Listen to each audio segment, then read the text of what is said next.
¿Cómo les va? Héctor Hernández Bringas es sociólogo, es demógrafo y se ha especializado en estudios de población, desde luego universitario, de la gloriosa Universidad Nacional Autónoma de México. Y me da mucho gusto hablar contigo, Héctor. Buenas noches. Carlos, con mucho gusto de estar contigo una vez más y con tu auditorio. Es un placer, es un honor, Carlos. Lo mismo para mí.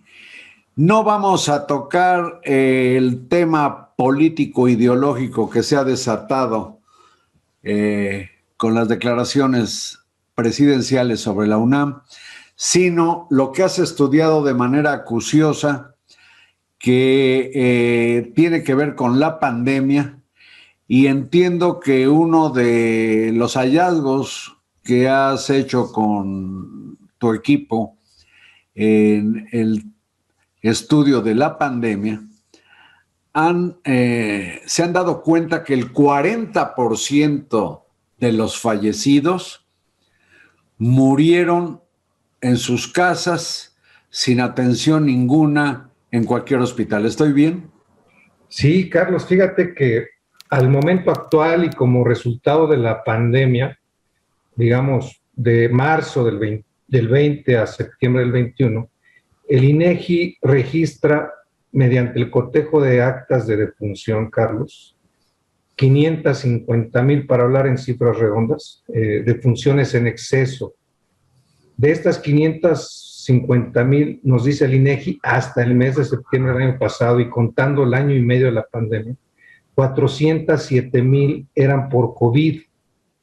En ese momento, en septiembre del presente año, es decir, el mes pasado apenas, la Secretaría de Salud nos hablaba de unas 240,000 defunciones. Luego, entonces, ¿en qué consiste esta diferencia? ¿Por qué el INEGI nos dice que hay 407,000 defunciones y por qué la Secretaría de Salud nos dice que hay 260,000 defunciones? La diferencia fundamental estriba, Carlos, en que la Secretaría de Salud solamente está captando las defunciones que ocurren en un hospital o en una unidad médica y está dejando fuera de su contabilidad epidemiológica a todos aquellos decesos debidos al COVID que ocurren en los hogares, en la vía pública, en un medio de transporte. De estos tres rubros, el principal es el hogar. Luego, entonces, esta diferencia, que implica una diferencia importante, nos hace ver que el 40% de las defunciones, es decir, al mes de septiembre del 21, unas 150,000 defunciones habían ocurrido fuera de unidad médica, es decir, personas que carecieron de servicios básicos de salud durante su enfermedad y durante su fallecimiento.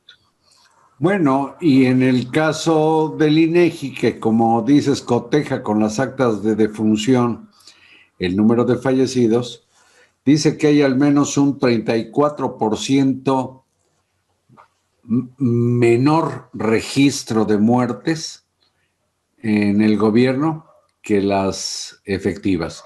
Y tu dato me llama la atención, 40% de las cifras dadas por la Secretaría de Salud, pues lo hicieron fuera de un sistema de salud que en la cuarta transformación el presidente, o en lo que le llama el presidente cuarta transformación, promete que dentro de 2 o 3 años, al final de su mandato, será de nivel nórdico, Héctor.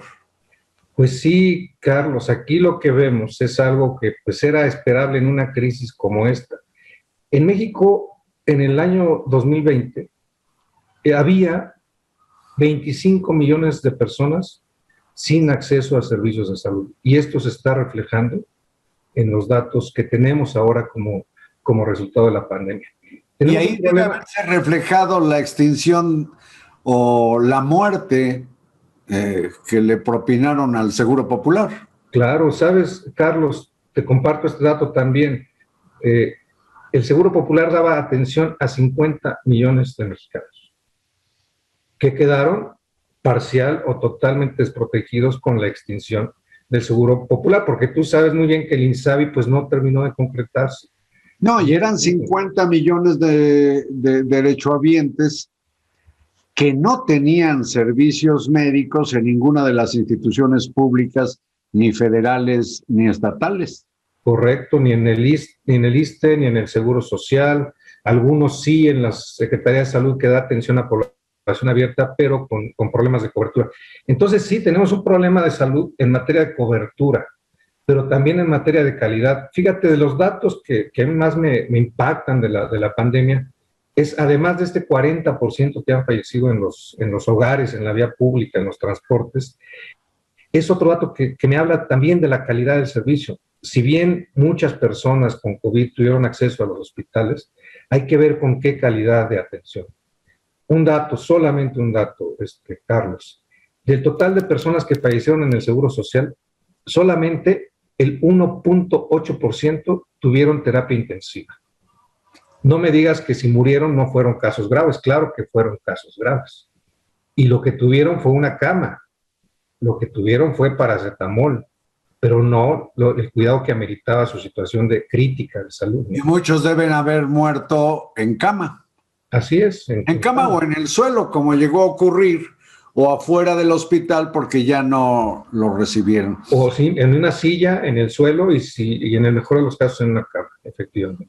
Bueno, el secretario federal de Salud, el doctor Jorge Alcocer, ante los diputados, pues admitió ayer que el problema de la insuficiencia o el desabasto de las medicinas es el talón de Aquiles de, pues digamos, de la 4T. Pero yo diría todo el aparato de salud.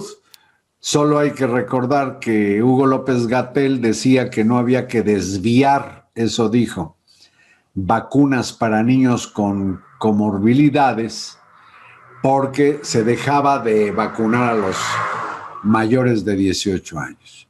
Y el doctor Alcocer llega a decir la barbaridad ante la posibilidad de que sean vacunados menores a partir de los 5 años de edad, que desde luego no, que los niños tienen una gran capacidad inmunológica, dijo maravillosa, y que ni a sus nietos vacunaría. Yo digo, pues con esa lógica dicha por un médico, ¿para qué se vacuna contra la tosferina, el sarampión, la varicela, etcétera, la poliomielitis? O sea, la costa de locos. El problema con la pandemia no parece ser solo lo de la pandemia, sino toda la política pública de salud. La gestión de la pandemia, efectivamente, que México ha salido muy mal calificado por todos los rankings que quieras, y bueno, los datos nos lo dicen y hablan de esto. Y sobre lo que decía el secretario de Salud ayer, a mí me sorprende que un médico diga este tipo de cosas, y te voy a decir por qué. Yo no soy médico, como tú bien sabes, Carlos, pero sí he estudiado la mortalidad infantil, y lo que te puedo decir es que los niños, los más pequeños, se mueren de infecciones. Y el COVID es una infección, es una enfermedad infecciosa. Entonces, si hay un riesgo de que un niño se muera, es justamente por una enfermedad infecciosa. Esa es la razón principal por la que mueren los niños. Yo no soy médico y me sorprende enormemente que un médico haga este tipo de afirmaciones, y un médico que es secretario de Salud.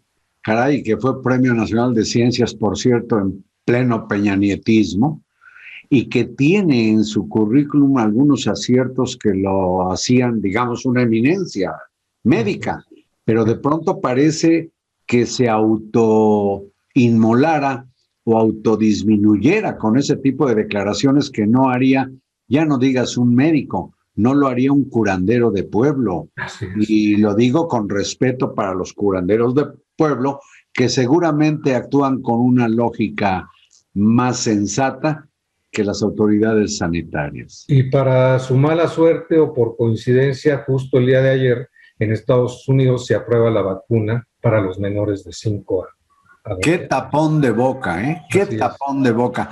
Con vacunas que han producido laboratorios que la directora del Consejo Nacional de Ciencia y Tecnología ha desdeñado diciendo que se trata de ciencia neoliberal. Fíjate nada más el delirio. No, sí, sí, terrible. Pues qué bueno que la ciencia neoliberal produjo y tuvo la capacidad de producir las vacunas para esta emergencia sanitaria, efectivamente. Pero Héctor, también has estudiado una relación que estruja entre las defunciones por COVID y los grados de escolaridad. ¿Cómo está eso? Mira, así como vemos que México, y lo platicábamos hace un rato, Carlos, tiene grandes limitaciones en materia de cobertura y calidad en salud, también las tiene en educación, y los resultados que observamos pues no son de extrañarnos, de extrañar si vemos el contexto educativo de México. En México, el 75%, el 55% de la población tiene cuando más estudios de secundaria, no todos la acabaron. Déjame decirte que todavía hoy tenemos 4.5 millones de personas analfabetas que no saben leer ni escribir. Tenemos 24 millones dentro de esos, total, que tiene apenas, o cuando más estudios de secundaria, 24 millones que no la acabaron la secundaria. Es decir, estamos hablando de un país, Carlos, que tiene como promedio de escolaridad 9 años. No, para llorar, para llorar. Y luego con el sistema público educativo, el sistema de la enseñanza básica, rehecho con la contrarreforma educativa, a la medida de la facción magisterial que mantiene en el peor grado de escolaridad a sus educandos, que es la coordinadora. Así es. La perspectiva de mejoramiento de la educación es bastante triste, por no decir que inexistente, una buena perspectiva. Y fíjate, justamente el COVID ha cobrado víctimas entre las personas más vulnerables, y esto lo podemos ver analizando el dato de la educación que tú decías. Nos dice capacidad de tener un ingreso remunerador o no, y nos dice también la posibilidad de que las personas accedan rápido y oportunamente a la salud. En México, el 75% de los muertos tienen menos de secundaria, ¿no? Qué barbaridad, qué retrato tan deprimente. Héctor, te agradezco mucho esta conversación. Siempre es un placer estar contigo, Carlos, y con tu auditorio. Muchas gracias, Héctor, muchas gracias a ustedes y buenas noches.